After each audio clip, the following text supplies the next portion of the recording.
Hey man, you watching Cold Red with the one and only big homie. My big homie, KB. It's up there and it's stuck there. Boom!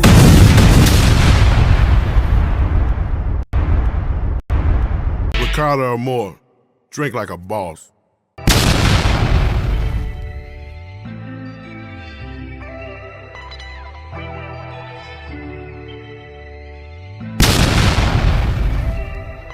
I got your back, you got mine. If they ask, we on that type of time. Never let no odds cross that line. We some soldiers, no man left behind, yeah. We was kids thinking one day we would be stars. Lost some real ones to the grave or behind bars. All the money in the world can't cover these scars. So I got your back until we back to back in double R's. Fuck the fake love, I want that real love. Oh, oh, oh, oh, oh. Fuck the fake friends, I want them real ones. Oh, oh, oh, oh. Hey, what up? We in Cold Red, where there's smoke, there's fire. I'm your host, the Playmaker. Today we got a very, very special guest in the building. We got the man himself. We got the Hook. H1 the Hook is in the building. Hey. What's up, H? Play, what's happening, man? Hey, man. Thank you for coming to the couch, man. Man, no, it's all good, man. It's been a long time coming. I've been waiting. So, H, I got some very in-depth questions I ask you. You ready? Yeah, no, let's dig in. Man, let's get right to it. So, H, tell the people a little bit about yourself. Well, man, you know, Milwaukee raised, project baby, low end, you know what I mean? Like, basketball was my first love, of course, growing up in the hood. Nigga gotta find his niche, you know what I mean? Like, what you gonna be? What you gonna do? Like, if a nigga gonna, we all strive to be bigger shit because, you know what I'm saying, your parents are trying to instill in you to be bigger shit like doctors, lawyers, and police officers and firemen and all that shit. But when you raised in the hood, like, the hood kind of navigates you, you know what I'm saying, to through different phases of your life, you know what I mean? Like, so basketball is my first love. My pops introduced me to basketball. I come from a sports family, like, you know what I mean? And all my uncles and shit could hoop, you know what I mean, on my pop's side. You know, they was all raised over by Lindbergh Park and all through that motherfucker and shit like that. So Man, speaking of basketball, they say you was a phenom, sort of a child prodigy with it. yeah, no bullshit. Like, if motherfuckers know me, a lot of niggas know me as Handles. You know what I'm Yeah. saying? Like, if, sometimes I still walk around right now, the motherfuckers call my name like, Handles, what up, dog? Like, you know, I have to look around, and the people that be around, like, Handles, like who is that? Like, a lot of people don't know me as that, but people who really know me for some years or know me since I was a kid or, you know what I'm saying, them early ages, like, before I, you know what I'm saying, before I left high school, everybody knew me as Handles, you know what I mean? I went to play basketball all the way to the 12th grade level at Tech. You know what I'm saying? Got kicked out of that motherfucker my 12th grade year and got on some hustling shit. So do you still got it? I mean, if I wasn't getting in the gym and get to working out and get my stamina there, and you know what I mean, I could go. So do you still walk around and bounce the ball? I got a son, man. So I got So you put it boys. all I you got put it all- sons. So I put all that shit into them. But like, if they ever want to get their issue, I'm gonna have to give it to them. So So it's anyone still of- there. Any one of them got the resemblance of Handles? Yeah, my oldest boy Mari, he was there, but he ended up like taking on track more. Okay. But he got it. But he just let him run. And then my baby boy, he got it, but he a football player too, so he smooth with the rock, but he like that football, he love the contact. So you're gonna go ahead with that, but for your first love, basketball, if one of them take on basketball, they're gonna be a beast, huh? yeah, they're gonna be something. You're gonna put it into them, ain't you? Yeah, for shit show. Yeah. So your 12th grade at Tech, you was balling Balling, yeah. and you got kicked out. Kicked out that motherfucker. What man. happened? I mean, you trying to live a double life. I'm 1 foot in, 1 foot out of the streets and basketball, like, and that's a story of my life. Like, story of my life been 1 foot in, 1 foot out. You know what I mean? Like I've been one foot in and one foot out, wearing 2 hats, 3 hats, 4 hats for all my life. You know what I mean? Like once a motherfucker got to realize, like, man, a nigga got to get them Jordans, or a nigga got to get them. You know what I mean? Like it's 6 of us. My pops got killed. You know what I'm saying? When I was in the 5th grade.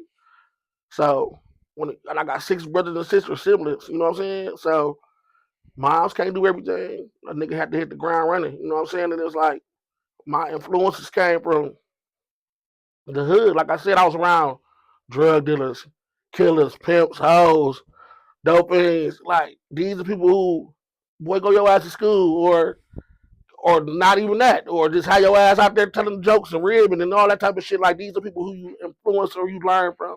I was influenced by the nigga riding past on the hundreds and bows, the dope dealers and shit like that. The niggas who tell you to go to school, but these niggas can tell you that, but you looking at these niggas up and down, and they fresh to death. These niggas got everything. They got the curls. They got this, that. You want to be like these niggas. These niggas riding around the pelly pills and all that. You want to be like these niggas. You know what I'm saying? So it's like, you know what I mean? These are your idols when you growing up. You know what I mean? When you from the hood, your first idols be the hood niggas. You know what I'm saying? But did somebody spot the talent and try to say, hey? Oh, for sure. I had a lot of influences. Like I said, I wore many hats. So I fuck around and be at the YMCA and working with my white boy Bob or Bart, you know what I'm saying, Bob Gravonsky or Bart, and turn around and at 9 o'clock when I leave that motherfucker, I'm on the block with the dope dealers and shit like that. I'm out there with the hustlers till the sun come up. You know what I mean? So they tried. I mean, a lot of people tried. I had a lot of influences running Rebels.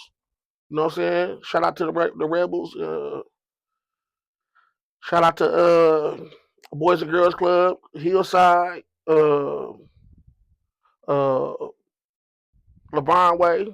Man, I played ball everywhere. Where it was a rim at, I played. Shout out to my rest in peace to Coach Clarence, 20th Street. Coach Clarence, Man, yeah. 20th Street Warning. You know what I mean? My nigga Penny at the YMCA. I played, man, the YMCA. That was like my home base. I was a dog up there, but when I had to venture off, because you know what I'm saying, like back then we walked everywhere. So a nigga walk from ghetto to ghetto. That's how you get your respect. You know what I mean? Like I'm going to this playground up here, bust their ass. Go to this playground up here, bust their ass. Fucking, I might jump on the bus and go all the way to Lincoln, or might walk to that motherfucker. Because you know what I'm saying, we got Warning up there. We got a lot. Like back then, there was a lot of shit going on. It was different kind of leagues and shit. Like now, these kids ain't got too many options. They just got AAU. But back then, like if you want to, like it'll be these kids right now, they can play, but they can't play like they should because there ain't enough leagues and shit for them to really play and really get that competition. You know what I'm saying? Yeah, so no doubt. So H, after the balling, you found your love for music. So when did you find out that you can really sing? And I mean, I always could sing. I mean, you know how my mom's was a choir director at Cross Church. And we used to go to fucking vacation Bible school in the summertime. She used to drag us to that motherfucker, you know what I mean? Because but a nigga needed that, because a nigga needed that little lunch and shit they was giving out. Nigga needed that, you know what I mean? Wasn't nothing, you know what I'm saying? Niggas had to make something out of something. So going to that shit, she was a choir director, so my mama always taught us pitch, tone, how to, you know what I'm saying, how melody, how to sing, you know what I'm saying, shit like that, harmonies, shit like that. Me and my brothers and sisters, all of us really had the niche to sing, you know what I'm saying? And my mom could blow her ass off, so I came from that. And then slowly but surely down the line, like, just music influence, man. Like, back in the day, like, you know, you a hustler, like, in Milwaukee, niggas listen to the hustler music, like how niggas listen to this shit now with the trap music, slap music. Milwaukee always influenced Milwaukee. So I was influenced by the Baby Drews, the Cuckoos, you know what I'm saying, the Mr. Do It to Death, and Eastside Kamasi and the Trouble Soul niggas and Spoil Riding them and all them niggas. I was influenced by them niggas back in the day. And Milwaukee always, being the Midwest, we always had a soul type of effect to everything. Like I had that soul in me, so my nigga Al B, rest in peace, he died. He was in a group at Tech called Thug Mentality. They was rapping ass niggas and shit like that. And, but they was like they were like some Milwaukee niggas on some New York shit, you know what I mean? But I like that, but I didn't like that. I'm more I'm more a Midwest nigga, so you know what I mean. But my nigga Al, he was just one of a kind. He was a different type of nigga. He was like, bro, you need to like, man, come do this hook for me. And I'm like, bro, I don't want to be known as no singer or no rapper. But I used to walk to this nigga used to battle niggas and shit, like battle pulling up in different hoods. We all in different hoods battling niggas and shit like that. And I used to walk with him and shit. We used to walk everywhere. And I remember we had got my niggas, some of my niggas from the hood. One of my older niggas named COOGI, I built a studio called Street View Records. It was on 58th and Keith. And we used to walk to that motherfucker. Al, he was like, man, record the hook for me. And the first time I recorded the hook for him, everybody in my hood went crazy. Like, that ain't never H1 on that. That ain't never had us on that motherfucker. Like, God damn, that motherfucker's all good. Like, and it was like, and from there, I just took off. And then he died. Like, maybe about 5-6 years later, he died. And I don't know. When he died, I said, man, I'm gonna try this shit because I wanted to keep his legacy kind of going. You know what I mean? So, with that being said, that's how I started off. I kicked off like that. So how did you get the name H1 the Hook? Okay, my name handles. I used to the number one.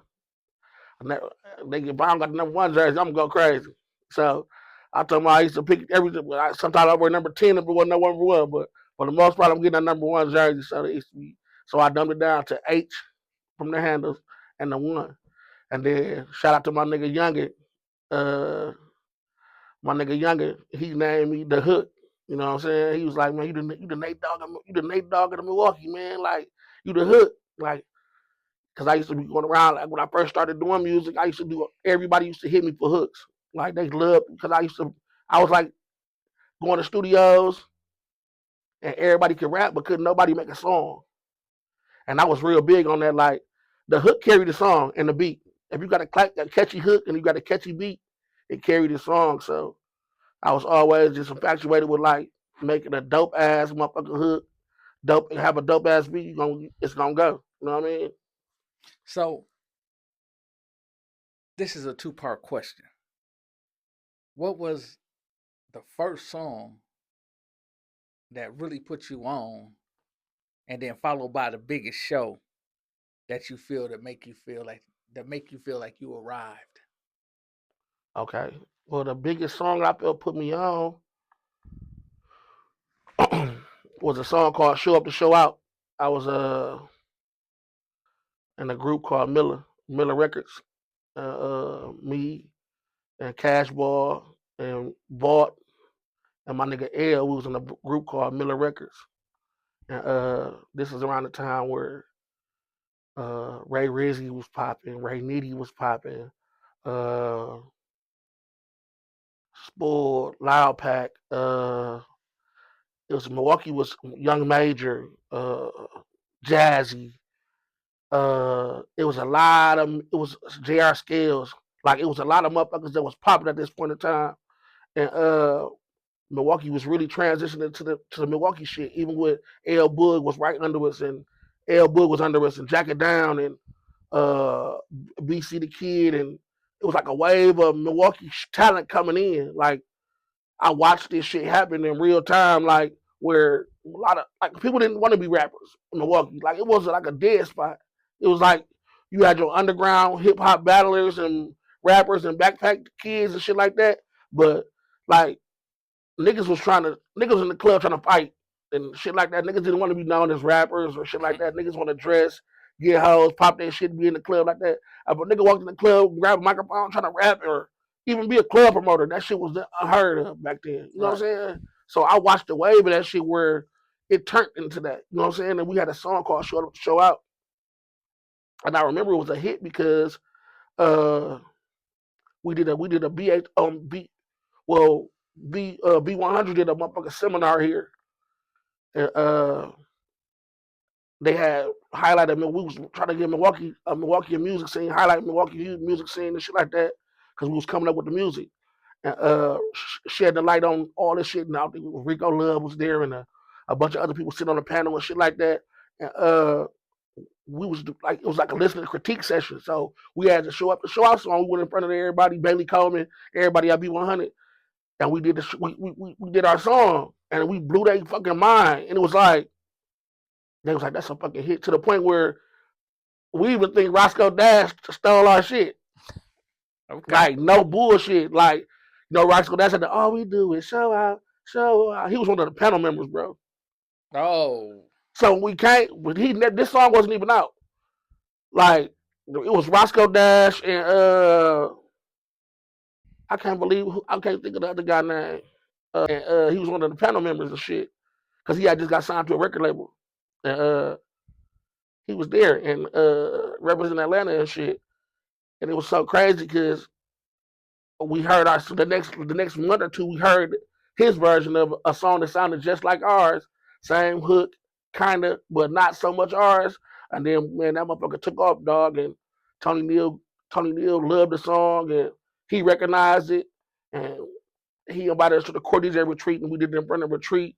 Shot the video of the song at the retreat, and King of Diamonds and shit. We threw a bunch of money and shit, made the movie in that motherfucker, and it was like everybody, my mama knew us for that song. It was like everywhere, every club I went to, I'm talking about I'm skipping lines now. Like I went from standing in the line at the club to, and you know what I'm saying, to being known as like, oh, that's the niggas who sing, let them in. Like when they hear the song, they think, oh, they do. They ain't from Milwaukee, they from Atlanta. You know what I mean? And we giving off that type of, we dressing the part and looking the part. And, you know what I'm saying? And we went to Atlanta, we went to Miami, performing this bitch. I remember the first time we performed at King of Diamonds. I remember Black China was a stripper that was dancing in our video. And the next day after we did the video in King of Diamonds, we was walking down the strip. And all of a sudden I hear the fucking song playing on the side of us. I looked to the left, it's a girl in a drop top Jag. And it's Black China. We done gave her the CD and she bumping the motherfucker. Showing up this show on the side of us and shit. And I'm like, that's crazy, dog. This is Black China bumping our shit. So you know did y'all ever reach out to Roscoe? We never did, bro. Like back then, it was like it ain't social media wasn't a thing like that. So it was like back then it wasn't accessible. You really couldn't hit niggas like that. Like a nigga, we could have got on his ass. Social media, right? Like right now, we would have got on his ass, and we could have had the receipts to prove it. You know what I mean? Right. But like now, back then, like you couldn't really prove that shit. It was like, damn, like, and he had the light and we didn't, and it was like one of them situations though. So what about the first show? Well, my first show when I feel like I arrived, damn man, that's a big one.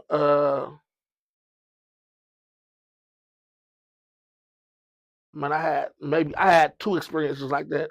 My first experience like that was when I performed with Wyclef, and I had a situation, a deal that I was situated with Wyclef Record Company and shit. He had a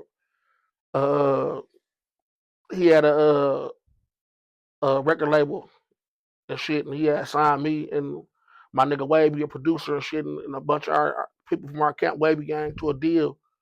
And we was performing in he had us perform at Queen Latifah, tribute to Queen Latifah at VH1.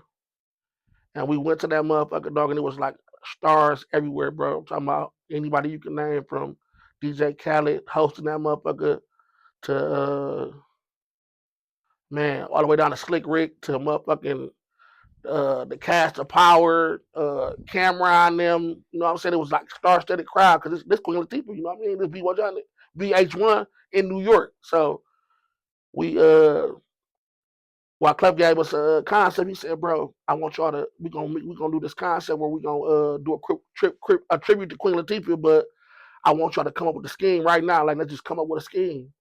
And I was like, "Fuck it." And then we took the song. I took the song Just Another Day living in the hood, and I put a twist on that. I wrote a verse for it. Came out and performed that motherfucker. Dog, it was like we had one day to prepare. And I remember going on the stage. I was scared as a motherfucker. Like this Queen Latifah, dog. Like. And we walked the red carpet, everything. It's the whole nine. So it's like, and Wyclef is in the background behind us. He playing the guitar and everything. So it's like it's a show, and he bringing us out like not even gonna say like a circus act, but he bringing us out like all these kids they've been inspired by hip hop with Queen Latifah and all this shit. And we're gonna do a cipher, but it's gonna be like a cipher of her songs, like a mashup. You know what I'm saying? We go on there and do this shit, dog. And it's like that shit blew my mind because she stood up when I was singing her shit and everything. When I came on the stage, she gave me a big ass hug and shit like that. That was like the first one. Then the second one was I was on the road, man. We was on the road at motherfucking in Charleston, I don't what was it, Charleston or was it West Virginia. West Virginia? Yeah. Yeah. Okay, what the fuck is the name of that motherfucker? Billings. I think it was Billings, Montana. Billings, Montana.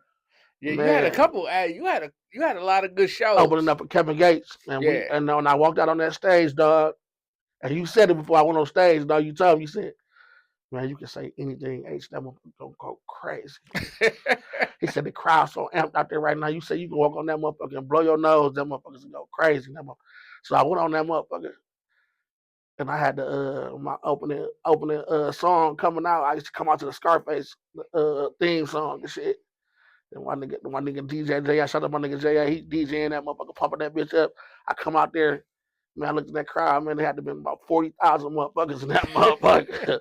It's an arena, you know what I'm saying? So it's like, to see that, and don't get me wrong, I performed on some big stages with Wyclef, but it was never my show. So for that to be my show, even though it was Kevin Gates shit, but I'm coming out before Gates, so it's like, it was big, you know what I mean? Like, it was definitely big, and it was like, you would think that they weren't fucking with you for real, and they really fucking with us. Like, they really fucking with me. Like, they trying to learn the song on real time. They don't even really know the song, but they trying to learn the song. By the second time the hook come around again, they singing that motherfucker word for word. Yeah. And then when I come off the stage, they bum rushing me like I'm a superstar. So it's like, yeah, like that was like the turning point where I knew, like, yeah, we got some shit. You know what I mean? Man, you spoke highly about hit songs in your previous statements. Mm-hmm. So I want to ask you, what is a hit song? Man, a hit song is something that you. As everybody say, I'm gonna go to the studio and make a hit. Make a hit record. Okay, it might be a hit to you. It might be a hit to your guys. You know what I'm saying? Y'all might ride around to this shit, listen to this shit.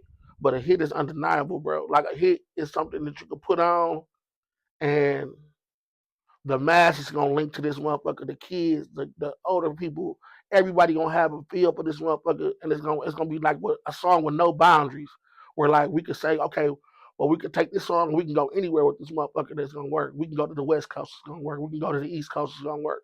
We can go to the South, it's gonna work. We can go wherever we go, it's gonna work. And it's like, those songs come a dime a dozen. Don't come that often. You know what I mean? Like, everybody can't have a hit record, and people chase hits. Like, a motherfucker will make. That's why they call it one hit wonders. A motherfucker will make a hit record and never can find another hit like that again. You know what I'm saying? So absolutely. It's like, when you got a hit record, when you really got one, you got to push that motherfucker. If you don't, you miss your window. It's a wrap. You know what I mean? But definitely. and the majority of people miss their window with that motherfucker, because you might have a hit record and not be signed, and just be independent. That might not have a bagging. You know what I'm saying? Might not have the paper to push the motherfucker, and you might be stuck with a hit record. And if somebody ain't smart enough to be like, man, let me put some money behind this motherfucker for you, it's gonna be dead in the water. H, you come from a time before the internet, right? Right. You done had a number of hit songs. Your accolades is crazy. Right. How you feel about where the music industry is now today versus back then? Well, now, the industry right now, I'm gonna say, is oversaturated with music, and that's because of social media. It's because of streaming platforms. It's because of reality TV, reality shows, everything. When everything started going towards a reality era, and real time and instant, and everything becomes then microwavable. Everything becomes instant, and it's like, in order to keep up, you have to. In order for people feel, in order to keep up, that you have to push and push and push, put out record after record after record, album after album, project after project, and you just got to upload songs, videos, content, everything. And it's like, that's true to a certain extent, but when everybody's doing this, and we're not highlighting. We're not getting a feel for nobody. We're just getting a small sample of everybody, and it's just like we can't separate or differentiate the what's what and who is who. It's hard to do it. You know what I mean? Like how could you find if every okay? I'm just gonna use Milwaukee for example. If we got I don't even know. I could, man. At one point, I could used to can count the artists. I don't even know how many artists we got in Milwaukee right now. Hundreds of artists, right? Thousands maybe, are music artists. And if everybody putting out music at the same pace, the same shit, using the same platform, same everything, like it's hard to be like, okay, who hot, who not, who's him, who's not. Like I done heard some shit from some kids from a 17-year-old kid that I know can go right now. Like this a record, bro. And it's like he don't got the bagging or whatever. And it's like he skipped past that. Because he like on to the next one. Fuck that. And he ain't putting no sometimes you gotta water a plant to see it grow. Yeah. People don't do that no more. You gotta water the plant, bro. Sometimes you gotta take a record. We used to work a record for a year. Yeah. When I got records right now, I'm still playing in the club. I'm still getting show money off of songs I did 7 years ago. Yeah. You know what I mean? If everybody's not paying attention, some of the biggest music is coming right now. Well, one of the biggest things in the last 5 years that has transpired was the verses. Yeah. Everybody from verses is playing all records. Yeah. Yeah. Absolutely.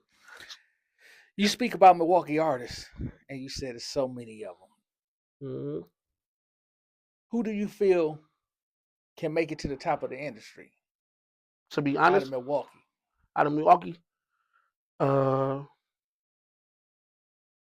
minus the bullshit and the shit that he be going through right now with him being incarcerated and all that shit, definitely feel Chicken could go. Definitely Chicken. I definitely feel my nigga Looney could go. Shout out my nigga Looney. Shout out Looney. Free Looney. Free Looney. I definitely feel like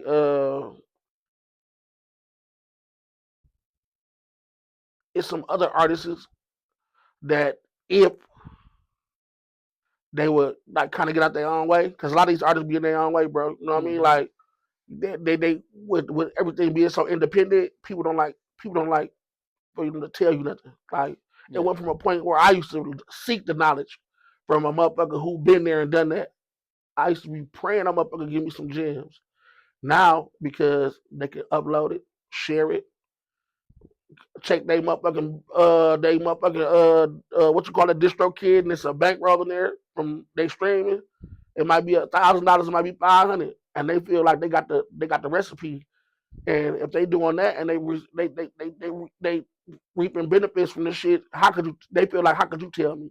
Right. You know what I mean? But not knowing if a motherfucker was to just buckle down and listen, a motherfucker could get way more. You know what I mean?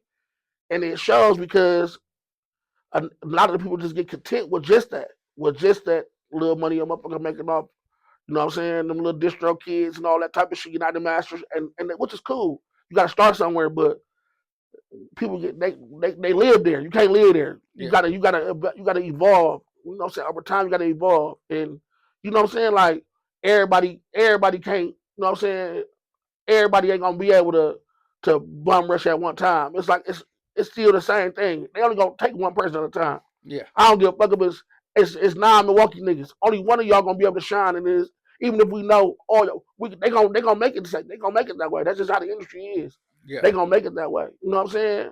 They gonna shine the light who they feel they need to shine the light on, and everybody who up next is gonna be up next, and that's just how it is. I don't care how cold you is. It's like, I don't care what demographic you in, like or what region you in. It's always been like that, and it's gonna be like that. You know what I mean? Like right now, the females popping. I feel like Amaya P could make it if with you know what I'm saying the right type of with the team. A lot of times, you know what I'm saying.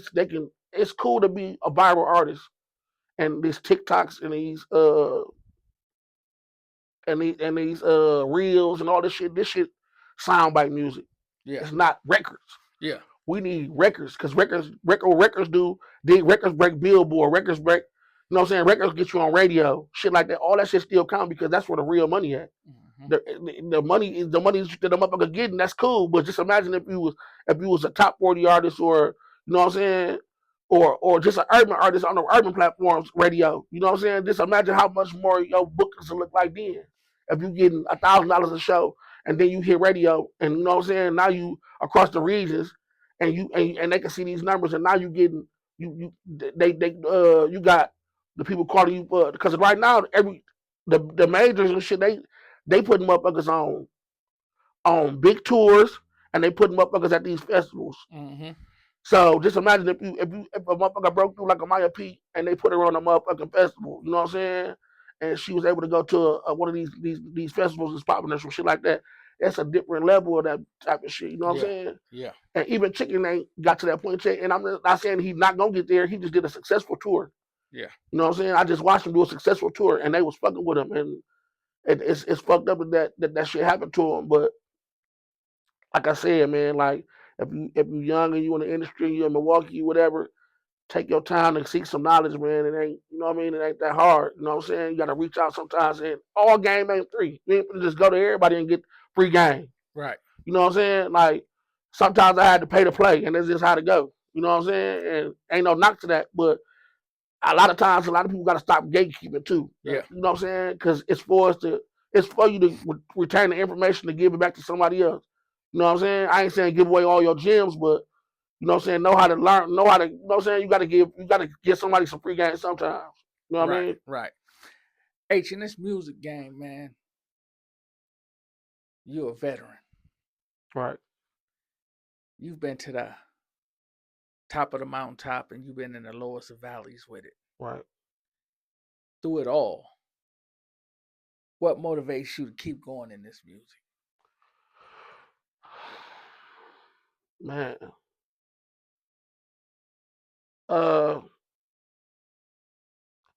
I think when you passionate about something, it's just in you, and it'll never get old to you. Like I love music so much, that shit embedded in me so much, and I like to the point where I didn't even know it was that it had a hold on me that bad. You know what I mean? And it's like I understand why people like a Kobe, I'm like a LeBron James at year 22, 23 in the NBA, Mm-hmm. and he got all the accomplishments in the world, and he still feel like, I go out there and give you niggas 30 right now, and he can. Mm-hmm. And when you know you can go out there and do that shit, how could you let go of that type of shit? You know what I'm saying? Like, especially when you know you got so much to give the game. You know what I'm saying? When you got so much to teach. So many people that need it. And a lot of times you got to lead by example. You know what I mean? Like, everybody ain't no good a teacher where they can be like, well, okay, let me go back and sit back and be a manager. Sometimes you know what I'm saying, you got to be like, man, well, okay, well, my best attribute to this game, thing I can bring to this game and show niggas is to keep showing these niggas, well, I'm down there 40, niggas still busting y'all niggas head. You know what I'm saying?